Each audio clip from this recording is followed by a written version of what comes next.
الحمد لله وحده والصلاة والسلام على من لا نبي بعده أما بعد فأعوذ بالله السميع العليم من الشيطان الرجيم فقد قال الله تبارك وتعالى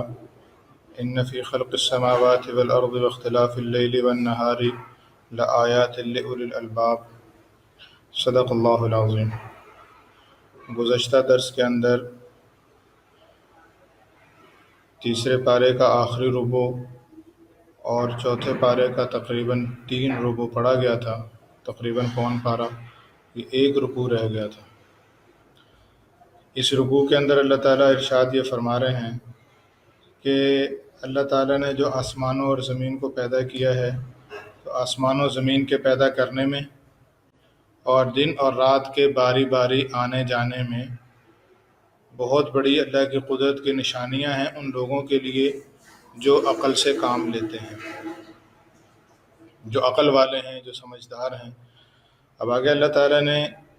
عقل والے کون ہیں، سمجھدار کون ہیں، ان سمجھداروں کی اللہ نے چند نشانیاں بیان فرمائی ہیں۔ الذین یذکرون اللہ قیاما وقعودا، ان نشانیوں کو بڑے غور سے سن کے ہمیں اپنا محاسبہ کرنا ہے کہ یہ نشانیاں ہم میں پائی جا رہی ہیں، یہ صفات ہم میں پائی جا رہی ہیں۔ اگر پائی جا رہی ہیں تو الحمدللہ پھر اللہ کی نظر میں ہم سمجھدار ہیں، اور اگر یہ علامات اور یہ صفات ہم میں موجود نہیں ہیں تو پھر ہم اپنے ذام میں جتنے مرضی سمجھدار بنتے پھر رہے ہوں، اللہ کی نظر میں سمجھدار نہیں ہیں۔ وہ نشانیاں کیا ہیں؟ اللہ تعالیٰ نے سب سے پہلی صفت یہ بیان فرمائی ہے، الذین یذکرون اللہ قیاما وقعودا، یہ وہ لوگ ہیں جو اللہ کی یاد میں لگے رہتے ہیں، کھڑے بھی اور بیٹھے بھی، وعلی جنوبہم، اور جب لیٹتے ہیں تو اس وقت بھی اللہ کی یاد میں لگے رہتے ہیں۔ گویا ہر وقت ان کو اللہ تعالیٰ کی ذات عالی کا دھیان اور اللہ تعالیٰ کی ذات عالی کا استحضار، حضوری کیفیت ان کو حاصل ہوتی ہے۔ وَيَتَفَكَّرُونَ فِي خَلْقِ السَّمَاوَاتِ وَالْأَرْضِ، زمین و آسمان کی تخلیق میں غور کرتے ہیں، اور غور کرتے ہوئے زبان سے یہ پکار اٹھتے ہیں، ربنا ما خلقت هذا باطلا، اے اللہ اس کو آپ نے بیکار پیدا نہیں کیا، فضول پیدا نہیں کیا اس کائنات کو، سبحانک، آپ ہر عیب سے پاک ہیں، فقنا عذاب النار، ہمیں آپ جہنم کی آگ سے بچا لیجیے۔ تو اللہ کی یاد میں بھی ہر وقت لگے رہتے ہیں، اور اس یاد کے ساتھ ساتھ اللہ کی ذکر کی کثرت کے باوجود اس پر ان کے دل میں تکبر پیدا نہیں ہوتا، اپنی بڑائی اور گھمنڈ دل میں نہیں آتا کہ ہم تو بڑی اللہ کو یاد کرنے والے ہیں، بلکہ اس پر اللہ سے ڈرتے رہتے ہیں اور ساتھ اللہ سے معافی مانگتے رہتے ہیں۔ ربنا انک من تدخل النار فقد اخزیتہ، اے اللہ جس کو آپ نے آگ میں داخل کر دیا، جہنم میں داخل کر دیا، تو اس کو تو آپ نے رسوا کر دیا، ذلیل کر دیا۔ وما للظالمین من انصار، اور ظالموں کو جو اپنی جان پہ ظلم کر رہے ہیں، اللہ کی نافرمانیاں کر رہے ہیں، ان کا کوئی مددگار نہیں ہوگا۔ ربنا اننا سمعنا منادی ینادی للایمان ان آمنوا بربکم فآمنا، اے اللہ ہم نے پکارنے والے کی آواز کو سنا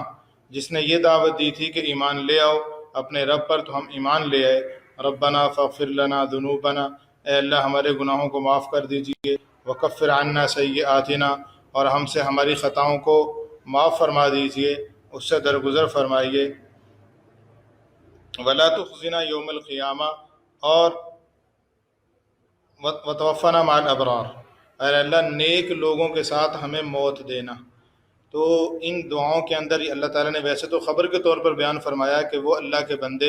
عقل والے سمجھدار وہ ہیں جو اپنی عبادت پر اتراتے نہیں ہیں، بلکہ اللہ کے حضور سجدہ عبادت میں لگے رہتے ہیں اور اللہ سے معافی مانگتے رہتے ہیں، اور ساتھ ساتھ یہ گویا کہ ترغیب بھی دی جا رہی ہے کہ تمہیں بھی اس طریقے سے کرنا چاہیے۔ اور ان کی دعا کا ایک حصہ یہ بھی ہے کہ اللہ ہمیں موت دے تو نیک لوگوں کے ساتھ دے، اس لیے کہ نیک لوگوں کا ساتھ دنیا آخرت میں راحت کا سامان بنتا ہے۔ فادخلی فی عبادی وادخلی جنتی، اللہ تعالیٰ نے یہ حکم دیا ہے کہ میرے بندوں میں داخل ہو جاؤ، یہ جنت میں جانے کا سبب ہے۔ تو نیک لوگوں کے ساتھ رہنا، نیک لوگوں کے ساتھ موت، قیامت میں نیک لوگوں کے ساتھ اٹھنا، یہ نیک لوگوں کی جگہ جنت میں لے جانے کا ذریعہ اور سبب ہے۔ ربنا وآتنا ما وعدتنا علی رسولک، اے اللہ جو آپ نے اپنے رسولوں کی زبانی وعدے فرمائے ہیں، ان سے جو آپ نے وعدے فرمائے ہیں وہ چیزیں بھی ہمیں عطا فرما دیجیے۔ انک لا تخلف المیعاد، یقیناً آپ وعدہ کے خلاف نہیں کرتے۔ لا تخزنا یوم القیامہ، قیامت کے دن ہمیں رسوا نہ کیجیے گا۔ اس لیے کہ آخرت کی رسوائی ہی حقیقی رسوائی ہے۔ اللہ تعالی ہماری سب کی آخرت کی رسوائی سے سب کی حفاظت فرمائے، اور دنیا کی ذلتوں اور دنیا کی پریشانیوں سے بھی سب کی حفاظت فرمائے۔ اللہ فرماتے ہیں جو یہ دعائیں کرتے ہیں فاستجاب لهم ربهم، اللہ نے ان کی دعا کو قبول فرما لیا۔ انی لا اضیع عمل عامل منکم من ذکر او انثی، کہ میں تم میں سے عمل کرنے والے کسی بھی عمل کرنے والے کے عمل کو ضائع نہیں کروں گا، مرد ہو یا عورت، تم ایک جیسے ہی ہو۔ فالذین ہاجروا واخرجوا من دیارہم واوذوا فی سبیلی، وہ لوگ جنہوں نے اللہ کی راہ میں ہجرت کی، اپنے گھروں سے نکالے گئے میرے راستے میں، جن کو تکلیف دی گئی، وقاتلوا، اور کافروں سے انہوں نے لڑائی کی، وقتلوا، اور اللہ کی راہ میں قتل ہو گئے، لأکفرن عنہم سیئاتہم، میں ان کی خطاؤں کو معاف کر دوں گا، وَلَأُدْخِلَنَّهُمْ جَنَّاتٍ تَجْرِی مِن تَحْتِهَا الْأَنْہَارُ، اس ایسے باغات میں داخل کروں گا جس کے نیچے نہریں بہتی ہوں گی، ثوابا من عند اللہ، یہ اللہ کے ہاں سے ان کو بدلہ مل رہا ہے، واللہ عنده حسن المآب، حسن الثواب، اور اللہ کے پاس بہترین بدلہ ہے۔ اللہ نے ان کے دعا کا تذکرہ کیا، ان کی دعا کی قبولیت کا تذکرہ کیا، اور پھر اللہ تعالی ارشاد فرماتے ہیں لا یغرنک تقلب الذین کفروا فی البلاد، آپ کو ان لوگوں کا جنہوں نے کفر اختیار کر رکھا ہے، کافروں کا زمین میں خوشحالی سے پھرتے رہنا، یہ آپ کو دھوکے میں نہ ڈالے، یعنی اس کی وجہ سے آپ پریشان نہ ہوں کہ جو کافر ہیں، جو نافرمان ہیں، وہ تو دندناتے پھرتے ہیں، وہ تو خوش عیشی میں پھر رہے ہیں، اور ہم اللہ کے فرما بردار، اور ہماری حالت یہ ہے۔ متاع قلیل، یہ دنیا کا فائدہ بہت تھوڑی دیر کا فائدہ ہے، ثم مأواہم جہنم، پھر ان کا ٹھکانہ جہنم ہوگا، وبئس المہاد، اور یہ بہت برا ٹھکانہ ہے۔ تو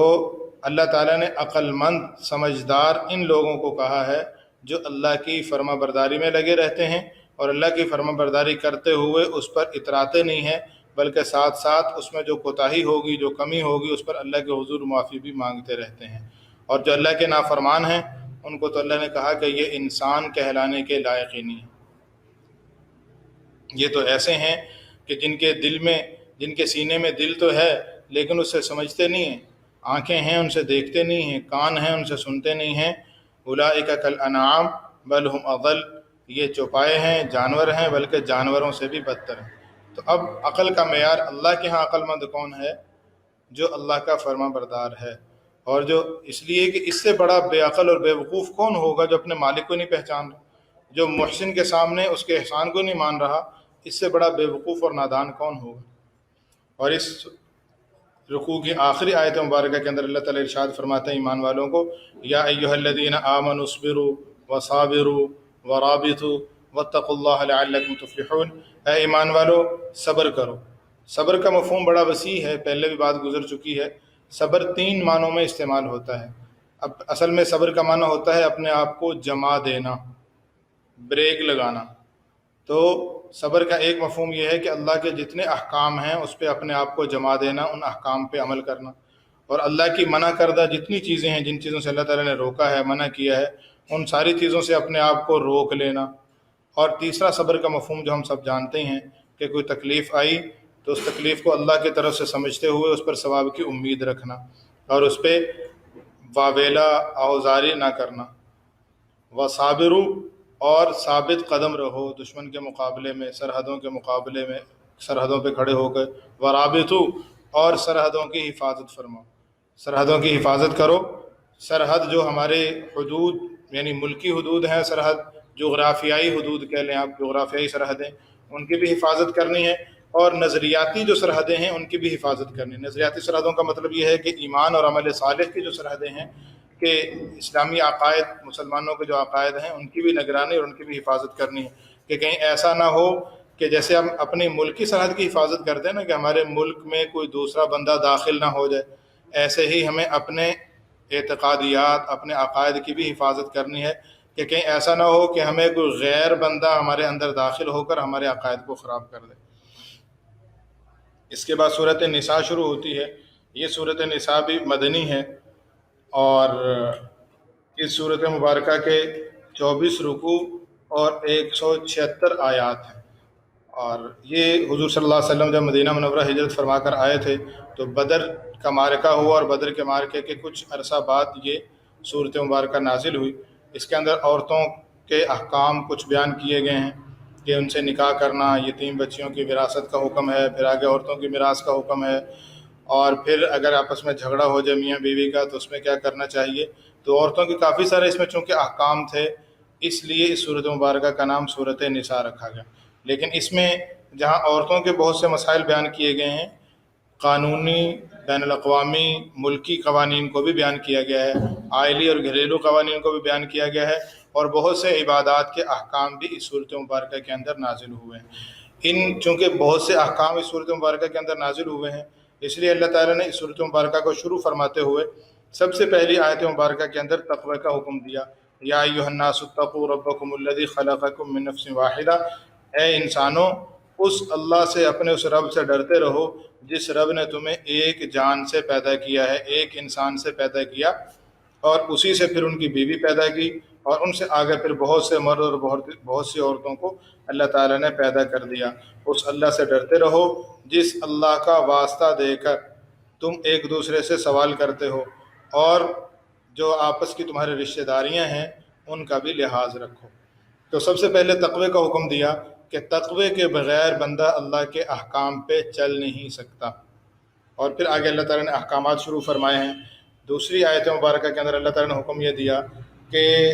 یتیم، یہ چونکہ غزوہ بدر کے بعد، احد کے قریب، احد کے بعد صورت مبارکہ نازل ہوئی تھی، اور اس میں کافی حضرات صحابہ کرام میں سے کچھ شہید بھی ہو چکے تھے، ان کی بیویاں بیوہ ہو چکی تھیں، اور بچے یتیم ہو چکے تھے، تو یتیموں کے احکام اللہ تعالیٰ نے بیان فرمائے۔ اور یہاں پہ ان کے بارے میں، یتیموں کے متعلق اللہ تعالیٰ نے 3 حکم بیان فرمائے۔ جو یتیم کا ولی ہے، والی ہے، جو سرپرست ہے، نگران ہے، اس کو پہلی بات تو یہ کہی گئی کہ جب یتیم بالغ ہو جائے اور سمجھدار ہو جائے، اس کی جانچ پڑتال کر لو اچھے طریقے سے۔ جب وہ سمجھدار ہو جائے، اس کو پرکھنے کا طریقہ کیا ہے کہ جب آپ سمجھتے ہیں کہ بالغ ہو گیا، سمجھدار ہو گیا، تو اس سے کچھ معاملات کروا کے اپنے سامنے دیکھ لو، کچھ وابتلوا الیتامی، ان کا امتحان لو۔ اللہ فرماتے ہیں امتحان لینے کا مطلب یہ ہے کہ اس کو پیسے دے کے بھیجے کہ بیٹا یہ چیز خرید کے لے آؤ، اور وہ چیز خرید کے لاتا ہے تو آپ دیکھتے ہیں کہ ہاں خریداری اس نے صحیح کی ہے یا نہیں کی، پھر اس کو آپ سمجھا دیں کہ یوں کرنا ہے، پھر دوبارہ اسے خریداری کروائیں۔ جب آپ کو اندازہ ہو جائے کہ اب یہ سمجھدار ہو گیا ہے، اپنے مال میں صحیح تصرف کر سکتا ہے، تو اس کا مال اس کے حوالے کر دیں۔ دوسری بات یہ ہے وَلَا تَتَبَدَّلُوا الْخَبِيثَ بِالطَّيِّبِ، جو پاکیزہ مال ہے، وراثت میں اس کو، یتیم کو تو مال ملا تھا بہت عمدہ، اور ایسا نہ ہو کہ آپ عمدہ مال رکھ کے گھٹیا مال اس کو دے دیں۔ وَلَا تَأْكُلُوا أَمْوَالَهُمْ إِلَىٰ أَمْوَالِكُمْ، تیسری یہ ترغیب دی ہے کہ ان کے مالوں کو اپنے مالوں کے ساتھ ملا کر کھاؤ نہ۔ ایسا نہیں ہے کہ وہ تو یتیم بچے ہیں چھوٹے، ان کو کیا پتہ ہے، اپنے اکاؤنٹ میں ہی ان کے پیسے بھی رکھ لیے، جہاں اپنے گھر میں خرچہ ہو رہا ہے تو ان کے پیسے بھی ساتھ ہی آپ خرچ کر رہے ہیں۔ بے دہانی میں ہو یا قصدن ہو، دونوں طریقے سے یہ ٹھیک نہیں ہے۔ اسی طرح یتیم بچیوں کے ساتھ نکاح کرنے کے حوالے سے وَإِنْ خِفْتُمْ أَلَّا تُقْسِطُوا فِي الْيَتَامَىٰ، اگر تمہیں یتیم بچیوں سے نکاح کرنے کے بارے میں یقین نہ ہو کہ تم انصاف کر سکو گے، تو پھر تم آزاد عورتوں سے نکاح کرو۔ اور زمانہ جاہلیت کے اندر نکاح کی کوئی تعداد متعین نہیں تھی، وہ جتنے کوئی نکاح کرنا چاہتا تھا کر سکتا تھا، 8 10 20 جتنی مرضی عورتیں اپنے نکاح میں رکھ لیں۔ تو اللہ تعالیٰ نے یہاں پہ تحدید کر دی کہ 4 سے زیادہ نکاح نہیں کر سکتے، 2 سے کر لو، 3 سے کر لو، 4 سے کر لو، اس سے زیادہ نہیں۔ ہاں 2 3 4 بھی تب کر سکتے ہو جب تم ان میں انصاف کر سکو۔ اگر تمہیں یہ خطرہ ہو کہ انصاف نہیں کر سکو گے تو پھر ایک پر ہی اکتفا کرو۔ جن عورتوں سے نکاح کر رہے ہو ان عورتوں کو پورا پورا مہر دے دو۔ اور اگر بچے ایسے ہیں جو سمجھداری کی، بڑے تو ہو گئے ہیں لیکن ابھی تک سمجھداری کی عمر کو نہیں پہنچے، تو پھر ان کا مال ان کے حوالے نہ کرو، بلکہ ان کے اچھے طریقے سے خود نگرانی کرتے رہو۔ اگلی آیت نمبر 7 کے اندر للرجال نصیب مما ترک الوالدان والاقربون، اس آیت مبارکہ کے اندر اللہ تعالیٰ نے ایک حکم یہ بیان فرمایا ہے۔ زمانہ جاہلیت کے اندر عربوں میں یہ دستور تھا کہ وہ کہتے تھے وراثت اس بندے کو ملتی ہے، وارث وہ بندہ بنتا ہے جو بندہ لڑ سکتا ہے، جو گھوڑے پر سوار ہو سکتا ہے۔ لہٰذا ان کے اس اصول کی وجہ سے عورتیں بھی وراثت سے نکل گئیں، کیونکہ وہ لڑ نہیں سکتی، دشمن سے مقابلہ نہیں کر سکتی تھی۔ بچے بھی وراثت کے حقدار ہونے سے نکل گئے، کیونکہ وہ بھی گھوڑے پر سوار ہو کر دشمن سے مقابلہ نہیں کر سکتے تھے۔ تو بچوں کو بھی نہیں ملتا تھا، عورتوں کو بھی وراثت میں سے کچھ نہیں ملتا تھا۔ تو اللہ تعالیٰ نے اس رسم کو ختم فرمایا اور ارشاد فرمایا للرجال نصیب مما ترک الوالدان والاقربون وللنساء نصیب مما ترک الوالدان والاقربون مما قل منه او کثر نصیبا مفروضا۔ کہ جو وارث وراثت میں جو بندہ چھوڑ کر مرا ہے، متروک جو چیز بھی چھوڑی ہے اس نے، تو اس کے اندر مردوں کا حق بھی ہے، عورتوں کا حق بھی ہے، چھوڑنے والے نے مال تھوڑا چھوڑا ہو یا زیادہ چھوڑا ہو۔ اور جب تم مال غنیمت تقسیم، اپنا مال وراثت تقسیم کرنے لگو، اور اس موقع پر کچھ ایسے رشتہ دار بھی آ جائیں جو وراثت کے حقدار نہیں ہیں، دور دور کے رشتہ دار ہیں، وراثت میں ان کا حصہ نہیں ہے، تو ایسے رشتہ داروں کو بھی کچھ نہ کچھ دے دو، لیکن اس دینے میں اس بات کا لحاظ رکھا جائے کہ ورثاء میں یتیم نابالغ کوئی نہ ہو۔ اگر نابالغ ہے تو پھر بالغ جتنے ہیں وہ صرف اپنے مال میں سے ادا کر دیں، اور اگر سب بالغ ہیں تو سب کی رضامندی سے جتنا دینا چاہیں دے سکتے ہیں۔ اور آخر کے اندر اللہ تعالیٰ نے یہ ارشاد فرمایا کہ جو یتیموں کا مال کھاتے ہیں ظلم اور زیادتی کرتے ہوئے، وہ یتیموں کا مال نہیں کھا رہے بلکہ حقیقت میں اپنے پیٹ میں آگ ڈال رہے ہیں، اور عن قریب وہ جہنم کی دہکتی آگ میں پہنچ بھی جائیں گے۔ یتیم کا مال کھانا حقیقت میں اپنے اندر انگارے ڈالنا ہے، گویا اپنے آپ کو جہنم کا مستحق قرار دے رہا ہے۔ اگلے رکوع کے اندر اللہ تعالیٰ نے وراثت کے احکام بیان فرمائے ہیں، اور کچھ ورثاء کے حصے متعین فرما دیے ہیں۔ بیٹیوں کا حصہ بتا دیے، والدہ کا حصہ بتا دیا، والد کا حصہ بتا دیا، بیوی کا حصہ بتا دیا، خامد کا حصہ بتا دیا، بہن بھائیوں کا حصہ بتا دیا۔ اور ان حصے بتانے میں اس کے بعد حضور صلی اللہ علیہ وسلم نے ارشاد فرمایا کہ جن کے حصے یہاں پہ بیان کر دیے گئے ہیں ان کو کہتے ہیں ذوی الفروز، حصوں والے، جن کے حصے متعین کر دیے گئے، اور باقی ان کے حصے دینے کے بعد جو مال بچے گا وہ اس مرنے والے کے ان مرد رشتہ داروں کو ملے گا جو مرد کے واسطے سے ہی اس کے رشتہ دار بنے، تو ان کو عصبات کہتے ہیں۔ یہ ایک مستقل فن ہے میراث کا، وہ اگر کسی کو کوئی مسئلہ پیش آئے تو اس میں علیحدہ سے پوچھ لیا جائے۔ لیکن وراثت کے احکام کو بیان کرتے ہوئے اللہ تعالیٰ نے یہاں پہ کچھ باتوں کی شرط لگائی ہے، کچھ باتوں کی طرف توجہ دلائی ہے۔ ایک بات تو یہ ہے کہ آپ نے وراثت تقسیم کرنی ہے تو سب سے پہلے اس کا قرض دیکھ لیا جائے، اگر اس کے ذمہ کوئی قرض ہے تو وہ ادا کر دیں۔ اس نے کوئی وصیت کی ہے، جو وارث ہیں اس کے حق میں تو وصیت نہیں ہوتی، لیکن ان کے علاوہ کسی اور کے حق میں وصیت کی ہے یا دین کے کسی شعبے پہ خرچ کرنے کے لیے وصیت کی ہے، تو اس وصیت کو پہلے پورا کر لیا جائے۔ 1/3 مال میں سے وصیت ادا کر دیں، اس کے قرضے ادا کر دیں۔ لیکن وصیت کرنے والوں کو بھی ساتھ یہ کہا ہے کہ وصیت کرنے میں وارثوں کو تکلیف پہنچانا مقصود نہ ہو۔ یہ نہیں ہے کہ بندہ وارث کو محروم کرنا چاہ رہا ہے، کسی بیٹے سے ناراض ہے، کہتا ہے بیٹے کو کہیں وراثت نہ مل جائے، وہ اپنے کسی دوست کے نام اپنی پراپرٹی کر دیتا ہے، یا دوست کے نام وصیت کر دیتا ہے، یا کسی مدرسے کے نام وصیت اس لیے کر دیتا ہے کہ ورثاء کو نہ ملے میرے، تو یہ ناجائز کر رہا ہے اور گناہ گار ہو رہا ہے۔ دوسری بات اللہ تعالیٰ نے خاص طور پہ یہ ارشاد فرمائی یہاں پہ کہ آباؤکم و ابناؤکم لا تدرون ایہم اقرب لکم نفعا، کہ کچھ تمہارے باپ دادا ہیں جن کی وراثت میں حصہ بن رہا ہے، جن کا وراثت میں حصہ بن رہا ہے، کچھ تمہاری اولاد ہیں، تمہیں نہیں پتا کہ تمہارے لیے ان میں سے مفید کون سا ہے،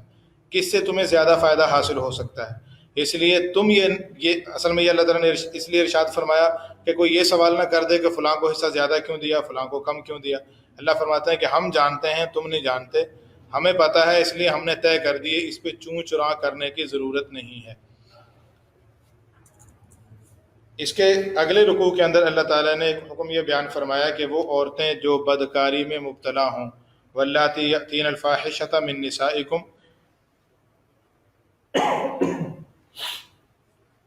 وہ عورتیں جو تم میں بے حیائی کا کام، بدکاری کا کام کر چکی ہوں، اور ان پر تمہارے پاس 4 گواہ بھی موجود ہوں، تو ان کو گھروں میں بند کر دو،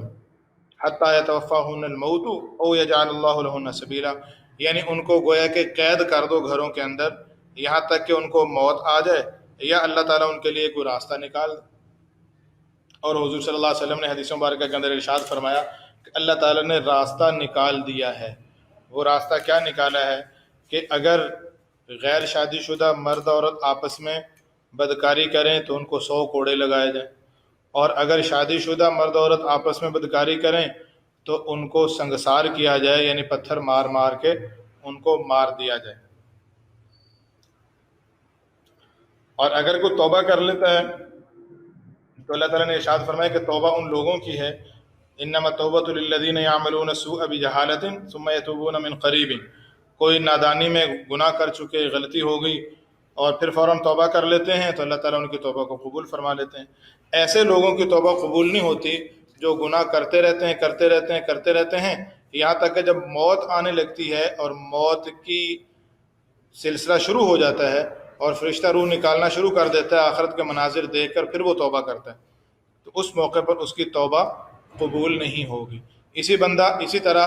وہ بندہ جو کفر کی حالت میں مر جاتا ہے اور مرتے وقت وہ توبہ کرتا ہے تو وہ توبہ قبول نہیں ہوتی۔ حدیث مبارکہ کے اندر آتا ہے، رسول پاک صلی اللہ علیہ وسلم نے ارشاد فرمایا کہ توبہ کا دروازہ اس وقت تک کھلا رہتا ہے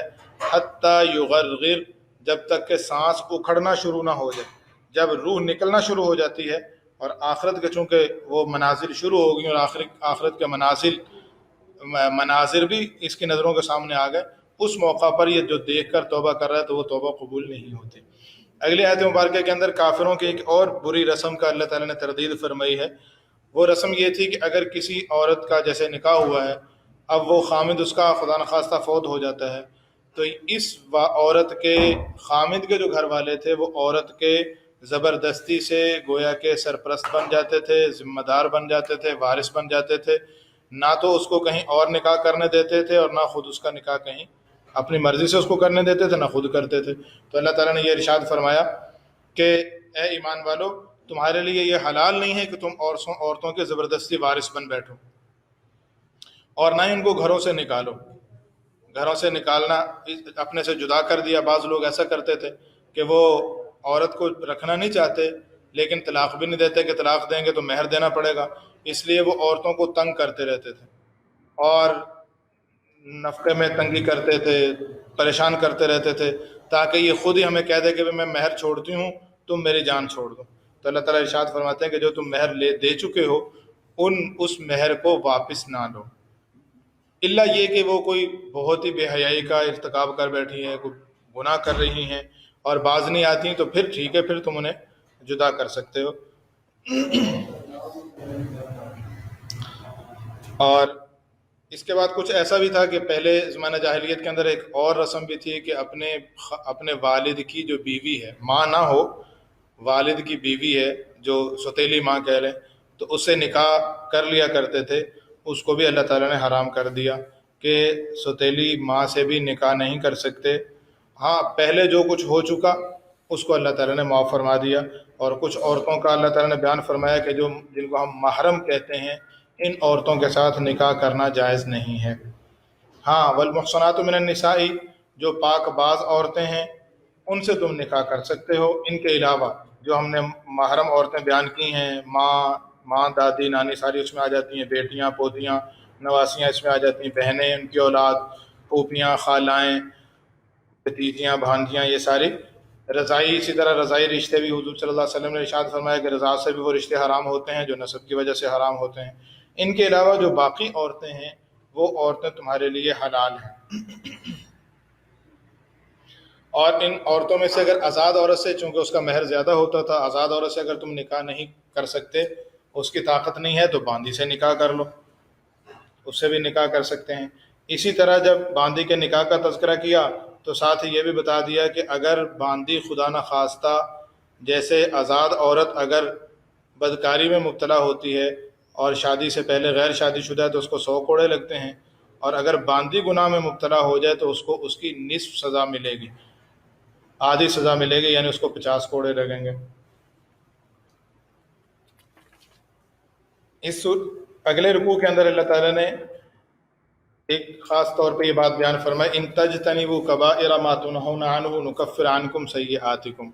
کہ اگر تم کبیرہ گناہوں سے بچتے رہو گے، اپنے آپ کو بچاتے رہو گے، تو صغیرہ گناہ اور چھوٹے چھوٹے گناہ اللہ تعالیٰ ویسے معاف فرما دیں گے تمہاری نیکیوں کی۔ جب بندہ نیکی کرتا ہے تو نیکی کی وجہ سے بعض صغیرہ گناہ تو ویسے ہی معاف ہو جاتے ہیں، ہاں البتہ کبیرہ کے لیے توبہ کرنا ضروری ہے۔ اور آیت نمبر 32 کے اندر اللہ تعالیٰ نے یہ ارشاد فرمایا، وَلَا تَتَمَنَّوْا مَا فَضَّلَ اللَّهُ بِهِ بَعْضَكُمْ عَلَىٰ بَعْضٍ، کہ ہم نے جو تم میں سے ایک دوسرے پر بعضوں کو فضیلت دی ہے اس کی تمنا نہ کرو۔ اصل میں یہ آیت خاص ایک موقع پہ نازل ہوئی، کچھ خواتین کی طرف سے، عورتوں کی طرف سے یہ بات آئی، حضور صلی اللہ علیہ وسلم سے ان کے سامنے انہوں نے ذکر کیا، اپنی تمنا کا اظہار کیا کہ مرد اللہ کے راستے میں جہاد کرتے ہیں، ہم جہاد نہیں کر سکتے، ہم بھی مرد ہوتے تو ہم بھی اللہ کے راستے میں جہاد کر لیتے۔ تو اللہ تعالیٰ یہاں پہ یہ ارشاد فرما رہے ہیں کہ جو خوبیاں ہوتی ہیں وہ دو طرح کی ہوتی ہیں۔ اللہ تعالیٰ نے جو بندے کو خوبیاں عطا فرمائی ہیں، انسان کو، دو طرح کی ہیں۔ بعض وہ خوبیاں ہیں جن میں بندے کا اپنا اختیار نہیں ہے، مثال کے طور پہ مرد ہو یا عورت ہونا، اس میں بندے کا اپنا اختیار نہیں ہے۔ اسی طرح خوبصورت ہونا یا خوبصورت نہ ہونا، قد آور ہونا، لمبے قد والا ہونا یا چھوٹے قد والا ہونا، اور نقش و نگار اعتدال کے ساتھ بناوٹ میں خوبصورت ہوں یا نقش و نگار معتدل نہ ہوں، اعضاء و جوارح متناسب نہ ہوں، یہ بندے کے اپنے اختیار میں نہیں ہیں۔ اور دوسری کچھ صلاحیتیں ایسی ہوتی ہیں، کچھ چیزیں ایسی ہوتی ہیں جو بندے کے اپنے اختیار میں ہوتی ہیں، مثال کے طور پہ علم حاصل کرنا، اچھے اخلاق سے آراستہ ہونا، لوگوں کے ساتھ حسن سلوک کرنا، خوش اخلاقی سے پیش آنا، وغیرہ وغیرہ۔ تو اللہ تعالیٰ ارشاد یہ فرما رہے ہیں کہ جو صفات، جو چیزیں ایسی ہیں جو تمہارے اختیار میں نہیں ہیں، ان کی تمنا بھی نہ کرو، اس لیے کہ وہ حسرت کے سوا کچھ بھی نہیں ہوگا۔ ایک شخص کا رنگ مثال کے طور پہ کالا ہے، اعضاء و جوارح متناسب نہیں ہیں، قد بہت چھوٹا ہے، اب یہ اگر تمنا کرے کہ میں خوبصورت ہو جاؤں، قد میرا بڑا ہو جائے، اعضاء ٹھیک ہو جائیں، رنگ میرا صاف ہو جائے، تو اس میں حسرت کے سوا اور اس کو کچھ بھی نہیں ملے گا، ایسے ہی کڑتا رہے گا بیچارہ یہ۔ تو اس لیے فرمایا کہ جو تمہارے اختیار میں نہیں ہیں ان کی طرف توجہ نہ دو، ان پہ اپنی صلاحیتوں کو ضائع نہ کرو، ہاں جو اختیاری چیزیں ہیں ان کو حاصل کرو۔ للرجال نصیب مما اکتسبوا وللنساء نصیب مما اکتسبن، کہ جو مرد جو اعمال کریں گے ان کو ان کا حصہ ملے گا، جو عورتیں کریں گی ان کو ان کا حصہ ملے گا۔ مراد یہ ہے کہ جو تمہارے اختیاری اعمال ہیں، علم حاصل کرنا، تقوی حاصل کرنا، اخلاق حسنہ کو حاصل کرنا، یہ جو صفات تم حاصل کر سکتے ہو ان پہ اپنا زور لگاؤ اور ان میں ایک دوسرے سے آگے بڑھنے کی کوشش کرو۔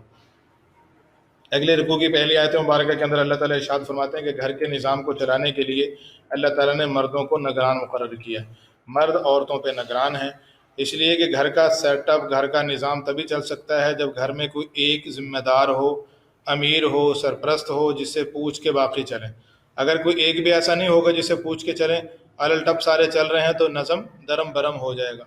اور اس نظم کو بہترین چلانے کے لیے مرد ہیں جو بہترین چلا سکتے ہیں۔ کمائی کی ذمہ داری بھی اللہ نے مردوں کے بوجھ پر کے کندھوں پہ ڈالی ہے۔ یہاں پہ ایک بات یہ بھی ذہن میں رہنی چاہیے، عام طور پہ ایک بات ذہن کے اندر آتی ہے کہ جی عورت اگر کمائی کے لیے باہر نکلے تو اس میں کیا حرج ہے۔ پہلی بات تو یہ ہے کہ اس میں ہمارا مسلمانوں کا، اسلام کا اور مغربی دنیا کا سوچنے کا زاویہ بالکل مختلف ہے۔ مسلمان یہ سمجھتے ہیں کہ کمائی کرنا، کما کر لانا اور سنبھالنا ذمہ داری، یہ ایک بہت بڑی ذمہ داری ہے، یہ ایک بوجھ ہے، اور یہ عورت کمزور ہے، اس لیے کمزور کندھوں پر یہ بوجھ نہیں رکھنا چاہیے۔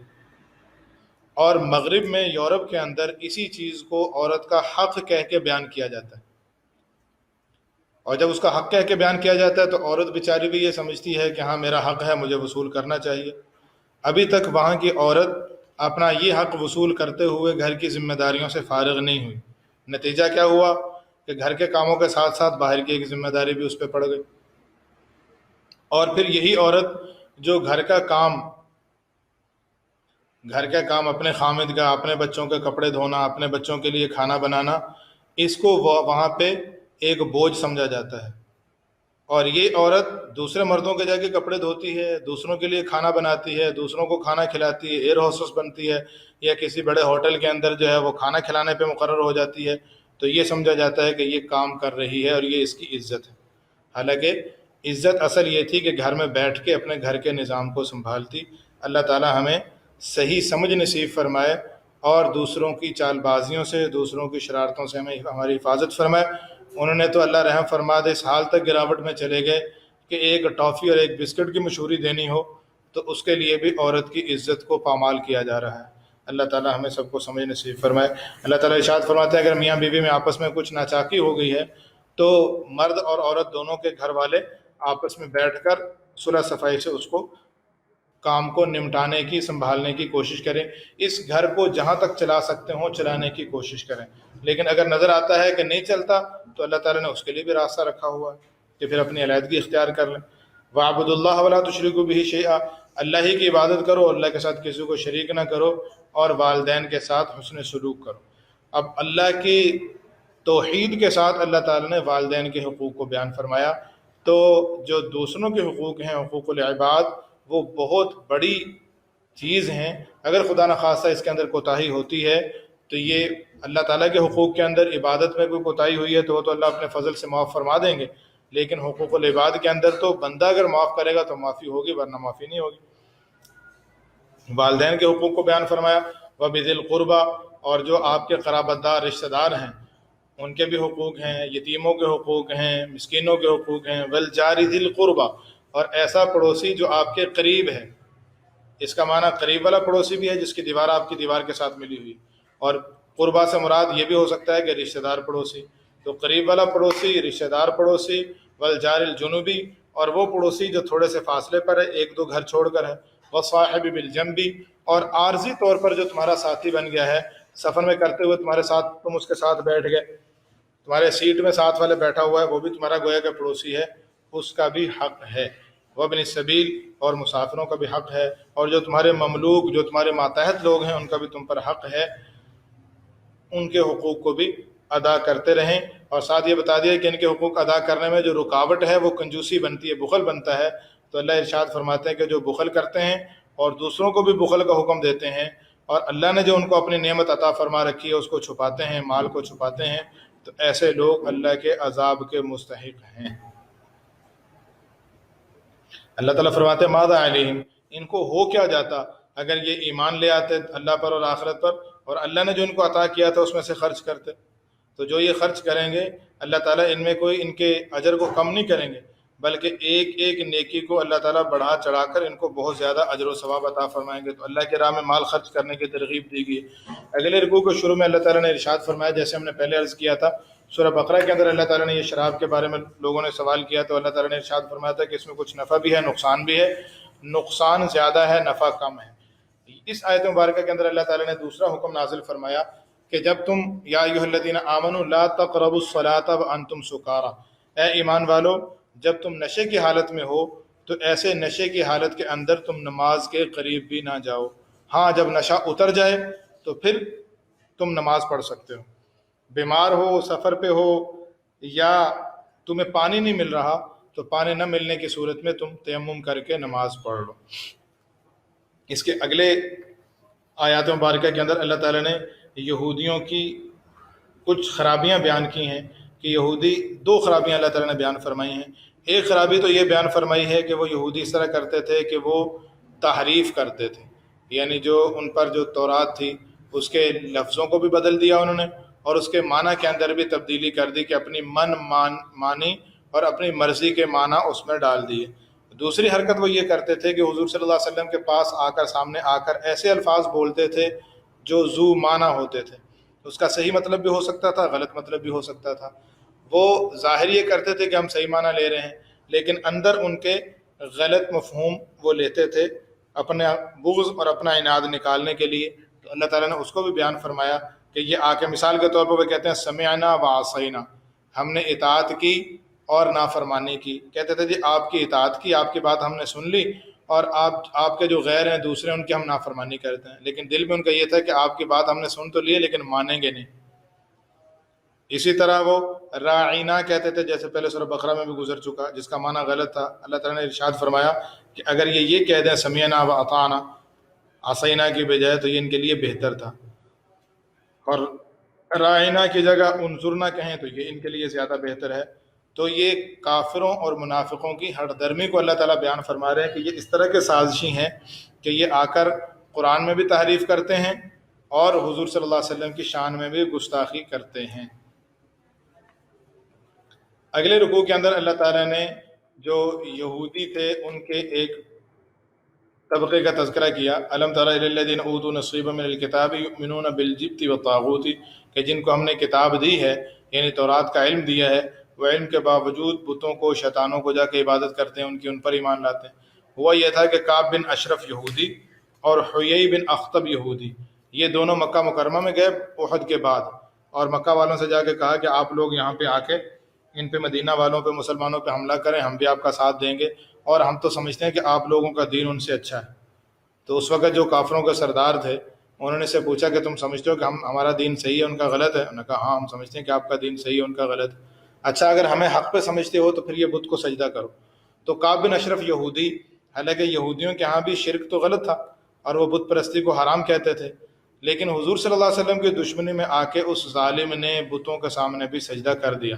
تو اللہ تعالیٰ یہ ارشاد فرما رہے ہیں کہ ان کو دیکھا نہیں ہے کہ وہ ہٹ درمی میں اور اپنی شیطنت کو ظاہر کرنے کے لیے وہ بتوں کے سامنے بھی سجدہ کر رہے ہیں۔ وَيَقُولُونَ لِلَّذِينَ كَفَرُوا هَؤُلَاءِ أَهْدَىٰ مِنَ الَّذِينَ آمَنُوا سَبِيلًا، اور کافروں سے یہ کہتے ہیں کہ یہ تم لوگ جو ہیں، یہ بت جو ہیں، یہ ایمان والوں سے زیادہ صحیح راستے پہ ہیں، حالانکہ اندر سے یہ سمجھتے تھے کہ یہ غلط کر رہے ہیں۔ اسی کو اللہ تعالیٰ بیان فرما رہے ہیں کہ حضور صلی اللہ علیہ وسلم پر ایمان نہ لانے کی ان کی وجہ کیا تھی کہ ام یحسدون الناس علی ما آتاہم اللہ من فضلہ، کہ وہ حسد کرتے ہیں، کہ ان کو خیال یہ تھا کہ اتنا تو ان کی کتابوں میں لکھا ہوا تھا کہ آخری نبی آئیں گے، ان کا خیال یہ تھا کہ جو آخری نبی آئیں گے وہ بنی اسرائیل میں سے ہی آئیں گے، یہودیوں میں سے ہوں گے۔ اللہ تعالیٰ نے وہ آخری نبی حضرت اسماعیل علیہ السلام کی اولاد میں سے پیدا کر دیے، تو اس حسد کی وجہ سے انہوں نے نافرمانی پر اپنی قسمیں کھا لی اور کمر باندھ لی۔ تو اللہ ارشاد فرماتے ہیں کہ ہم نے تو ابراہیم علیہ السلام کو بھی کتاب و حکمت دی تھی،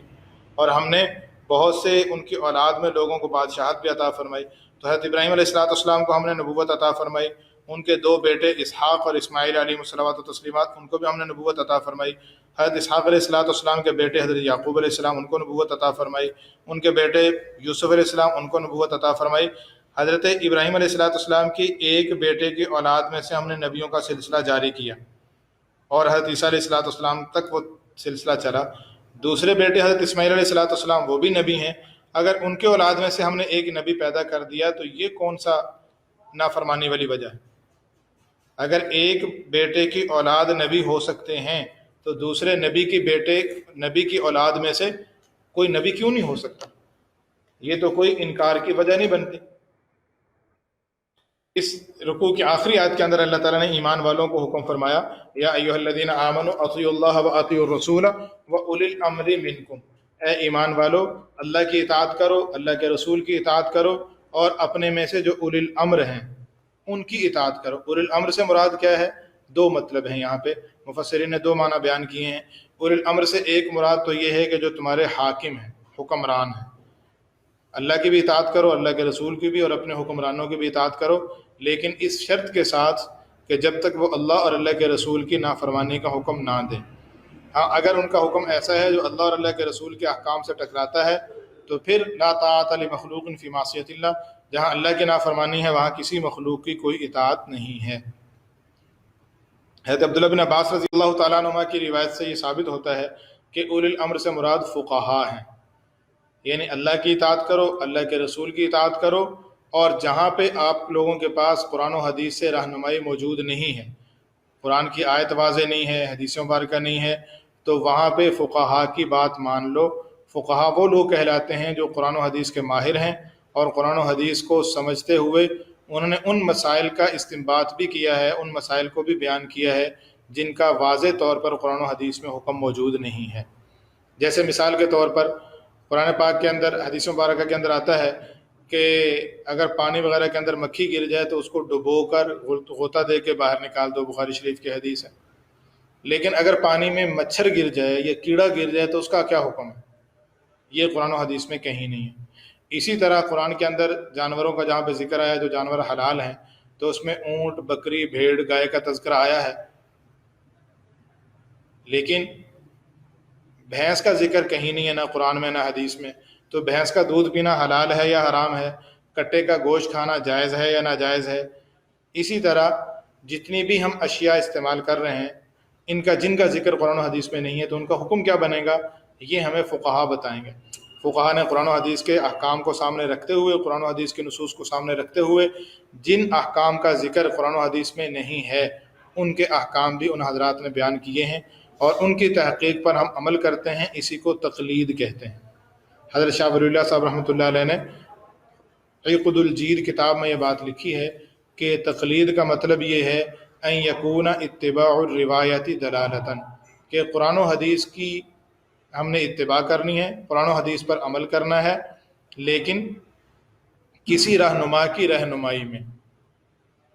کسی رہنما کی رہنمائی میں۔ تو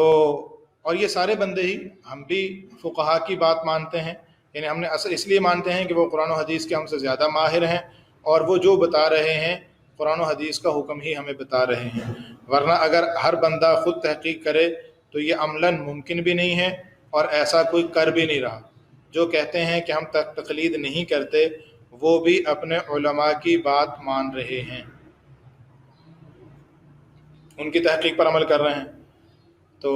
اور یہ حضور صلی اللہ علیہ وسلم کے زمانے میں ہی ایسا تھا کہ دو طرح کے طبقے تھے، ایک وہ تھے جو ماہرین تھے، دوسرے وہ تھے جو عوام تھے۔ عوام کو حکم یہ تھا کہ ماہرین سے پوچھ کے چلتے رہیں۔ مشہور حدیث ہے، حضرت معاذ بن جبل رضی اللہ تعالیٰ عنہ کو حضور صلی اللہ علیہ وسلم نے یمن میں بھیجا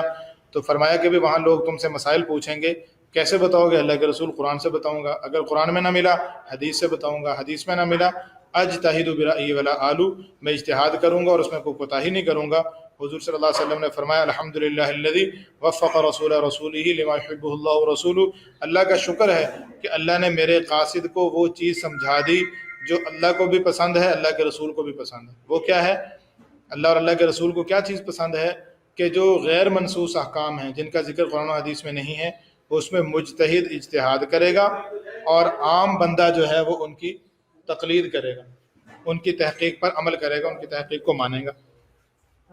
اس سے اگلے رکوع کے اندر، یہ تقریباً 3 رکوعوں کے اندر اللہ تعالیٰ نے منافقین کا تذکرہ کیا ہے، اور کچھ ایمان والوں کا تذکرہ بھی آ گیا بیچ میں۔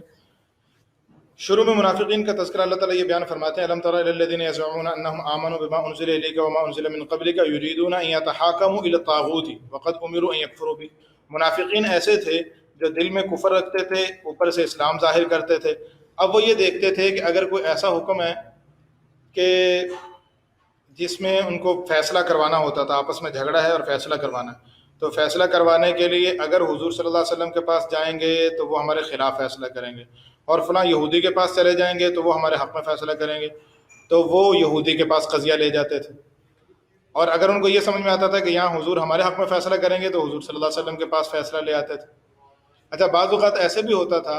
کہ وہ قضیہ حضور علیہ السلام کے پاس لے کر آئے، اور پھر انہوں نے سمجھا کہ بھئی اب کسی حضور کے صحابی کے پاس لے جانا چاہیے، وہ ہمارے اصل میں اپنی غرض مقصود ہوتی تھی، تو جہاں سے غرض پوری ہوتی نظر آتی تھی وہاں پہ اپنا فیصلہ لے جاتے تھے۔ چنانچہ ایسا ہی ایک واقعہ پیش آیا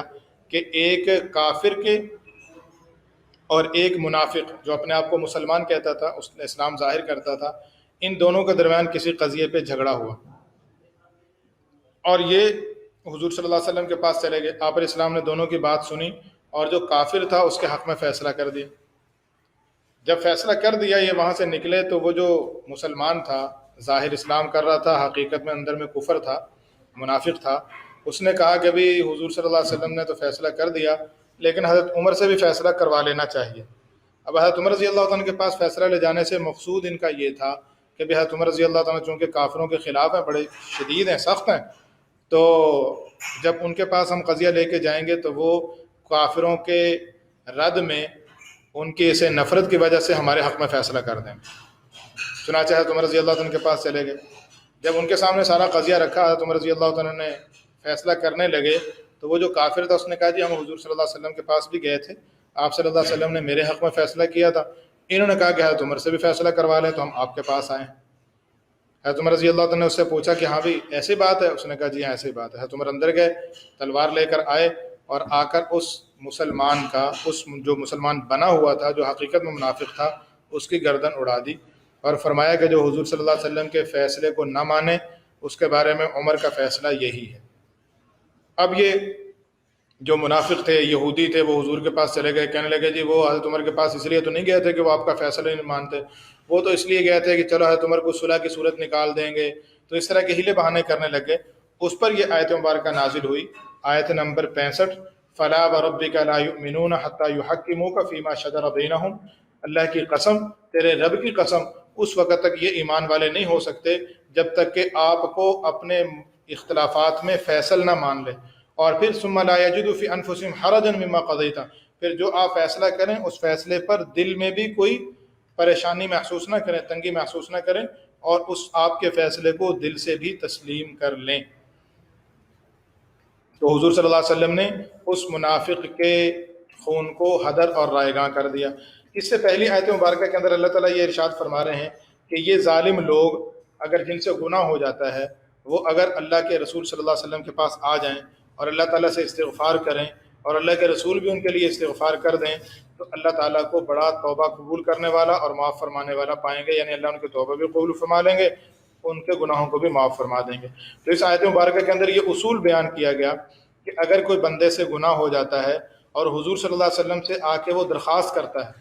کہ اللہ کے رسول آپ اللہ کے حضور میری سفارش فرما دیں، اللہ مجھے معاف فرما دیں، خود بھی استغفار کرے اور رسول اللہ صلی اللہ علیہ وسلم بھی ان کے لیے اللہ سے استغفار کر دیں، تو اللہ تعالیٰ ان کے گناہوں کو معاف فرما دیں گے۔ یہ اصول جیسے حضور صلی اللہ علیہ وسلم کی حیات طیبہ میں تھا، ایسے ہی حضور صلی اللہ علیہ وسلم کے وصال کے بعد آپ کے روضہ اطہر پر اگر کوئی جا کر سلام عرض کرتا ہے اور دعا کی درخواست کرتا ہے تو اب بھی یہی بات ہے، کیونکہ حضور صلی اللہ علیہ وسلم اپنے روضہ مبارک میں حیات ہیں۔ واقعات حدیث مبارکہ کے اندر آتا ہے کہ ایک صحابی حضور صلی اللہ علیہ وسلم کے روضہ مبارک پہ آئے اور آ کر یہی آیت مبارکہ پڑھ کر انہوں نے دعا کی کہ اے اللہ کے رسول صلی اللہ علیہ وسلم، اللہ تعالیٰ ارشاد فرماتے ہیں کہ آپ کے پاس اگر آ جائیں اور آپ استغفار کریں تو اللہ تعالیٰ ان کو معاف فرما دیتے ہیں، لہذا آپ میرے لیے استغفار کر دیں، اللہ کے حضور دعا فرما دیں۔ روایات کے اندر آتا ہے کہ قبر کے اندر سے آواز آئی کہ تمہارے گناہ معاف کر دیے گئے۔ اب بھی اللہ تعالیٰ اگر ہمیں توفیق عطا فرمائیں، اللہ تعالیٰ ہمیں لے جائیں تو حضور صلی اللہ علیہ وسلم کی بارگاہ میں سلام بھی عرض کرنا اور حضور صلی اللہ علیہ وسلم سے دعا اور استغفار کی درخواست بھی کرنا، یہ بالکل جائز اور بالکل صحیح ہے۔ اس کے اگلے رکوع جو رکوع نمبر 8 ہے، الم تر الی الذین قیل لهم کفوا ایدیکم واقیموا الصلاۃ وآتوا الزکاۃ، اس رکوع کے اندر اللہ تعالیٰ نے ایمان والوں کو تنبیہ کی ہے، اور وہ تنبیہ یہ کی ہے کہ جب مکہ میں تھے، کچھ مسلمان مکہ میں گھرے ہوئے تھے تو وہاں ظلم اور زیادتیاں بھی ہو رہی تھیں، تو مسلمانوں کا یہ جذبہ ہوتا تھا کہ اگر ہمیں حکم آئے تو ہم اللہ کے راستے میں جہاد کریں۔ جب ہجرت کر کے مدینہ طیبہ تشریف لے آئے، اللہ تعالیٰ کی طرف سے جہاد کا حکم آ گیا، تو کچھ مسلمانوں کے دلوں میں یہ خیال آیا کہ اگر ابھی تھوڑا سا حکم مؤخر ہو جاتا نا جہاد کا تو کچھ ہم آرام کر لیتے، اس کے بعد جہاد کا حکم آ جاتا۔ تو اس پر اللہ تعالیٰ نے ارشاد فرمایا کہ پہلے تو آپ لوگ بہت تمنائیں کر رہے تھے، اور جب اس وقت ہم کہہ رہے تھے کہ اپنے ہاتھوں کو روک کے رکھو، اور اب جہاد کا حکم آیا ہے تو آپ لوگ کہتے ہیں کچھ مؤخر ہو جاتا تو اچھا تھا۔ کس لیے مؤخر کہہ رہے ہو؟ دنیا کی وجہ سے تو جان تو بچ نہیں سکتی، یہاں اگر اللہ کے راستے میں نہیں موت آئے گی تو دنیا میں گھر میں رہتے ہوئے بھی موت آ جائے گی، اگر تم بند قلعوں کے اندر بند ہوگے تو وہاں پہ بھی موت آ جائے گی۔ اسی رکوع کے اندر اللہ تعالیٰ نے آیت نمبر 82 کے اندر قرآن پاک کی حقانیت کی ایک دلیل یہ بھی بیان فرمائی ہے، افلا یتدبرون القرآن ولو کان من عند غیر اللہ لوجدوا فیہ اختلافا کثیرا، انہوں نے قرآن میں غور نہیں کیا، اگر یہ قرآن اللہ کی طرف سے نہ ہوتا، غیر اللہ کی طرف سے ہوتا تو اس میں بہت زیادہ اختلاف ہوتا۔ جتنی بھی کتابیں آسمانی کتابیں ہیں، تورات، انجیل، زبور، وہ اب اگر کوئی کتاب اللہ تعالیٰ کی طرف سے نہ ہو اور اس کو اللہ کی طرف سے کہہ کر بیان کی جائے تو اس میں اختلاف ہونا ناگزیر ہے۔ چنانچہ آپ تورات انجیل کو اٹھا کر دیکھ لیں، اختلافات سے بھری پڑی ہے، اس پہ مستقل کتابیں بھی لکھی ہیں، لیکن قرآن کے اندر اللہ تعالیٰ نے کسی قسم کے کسی اختلاف کو، آپس میں تناقض، تعارض، کوئی اس کی گنجائش نہیں چھوڑی۔ اور اس رکوع کے آخر میں اللہ تعالیٰ نے 2 چیزیں بیان فرمائی ہیں کہ سفارش کرنا جائز ہے، جو بندہ کسی صحیح بندے کی صحیح حق میں سفارش کرے گا تو اس کو اس کا ثواب ملے گا، اور اگر برے کام میں سفارش کرے گا تو اس کو گناہ بھی ملے گا۔ دوسرا حکم یہ بیان فرمایا کہ جب تم سلام کرو دوسرے کو تو جیسا اس نے تمہیں سلام کیا ہے اس سے بہتر سلام کا جواب دو، یا کم از کم اس جیسا سلام کا جواب دو۔ ایسا نہ ہو کہ ایک بندے نے تمہیں سلام کیا اور تم اس کے سلام کا جواب ہی نہیں دے رہے۔ مثال کے طور پہ ایک بندے نے کہا السلام علیکم، تو آپ جواب میں کہیں وعلیکم السلام ورحمۃ اللہ وبرکاتہ، یا کم از کم یہ کہہ دیں وعلیکم السلام، لیکن ایسا نہ ہو کہ اس نے سلام کیا اور آپ سلام کا جواب ہی نہ دیں۔ جزاکم اللہ خیرا، السلام علیکم ورحمۃ اللہ وبرکاتہ۔